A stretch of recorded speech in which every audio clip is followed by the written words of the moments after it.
çekip. Ben de bir numaramı atıyorum. Hepinizi hoş gördük, hepinizi salamlarım. Ha, kırmızı olanda çekil, çekil.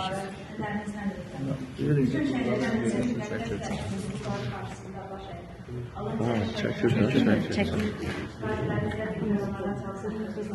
Allah devletimizi sağlıklı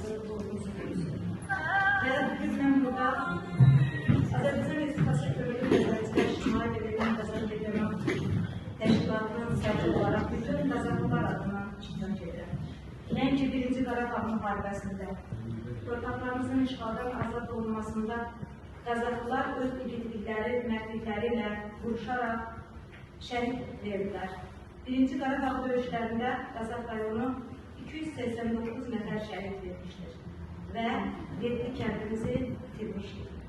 Nəinki Qarabağda. Qarabağ bütün Azərbaycanın döyünən üzəridir. Qarabağ hər birimizin doğma torpağımızdır.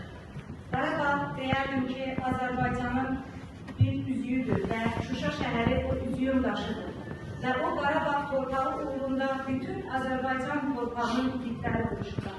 44 günlük vətən müharibəsində Azərbaycanın Kazak şəhərindən də 49 nəfər şəhid verdik və aprel döyüşlərində 3 nəfər şəhid verdik. Hansı ki, o şəhidlərdən biri Mühit Borucov, hər kəsin tanıdığı kimi kəşfiyyatı Mixailov kimi tanınırdı.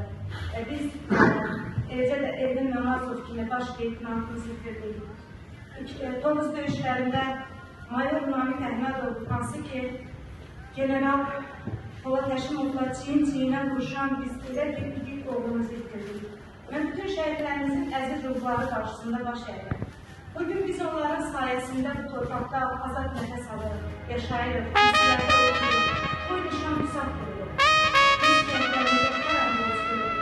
Onların təşkilatını unutmayıq və bu gün biz öz qararımızın müqəddəs qurulun işıqlayıq. Onun yumuşaq olsun və bugün onun Qarabağ səmasında onun ruhu azad nəfəs alır. Çünki bu azad. Birinci Qarabağ döyüşlərində onların həyata keçirmədikləri qanalı 44 günlük vətən müharibəsində bizim qardaşlarımız, oğullarımız həyata keçirdilər və bütün o Qarabağ torpağında Azərbaycan bayrağı qalmalı.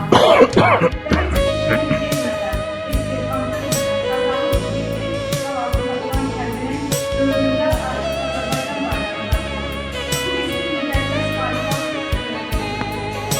komandalarımız olan Devletimizin bütün şəhidlər siyasət mərkəzində artıq torpaqlarla təbliğ kəndimiz alır. Və Bakıda gəldiğimiz o damla onların anılmaz günlər və doğma aslalar yıkılır. Bəzən deyirlər seçimlər, yaşlılar, torpaqlarına qaçınır. Onlar istəmədən o torpaqlardan qovulmuşlar. Onlar istəmədən o torpaqlardan gəlmişlər. Onlar da istəyərlər Onlar da istəyərlər onların əzizlərinin bulduğu, onların Gamzeçilerde bakışları Güllere garip olmuş baştaşlarınız Namusun gayreti taşı şehitler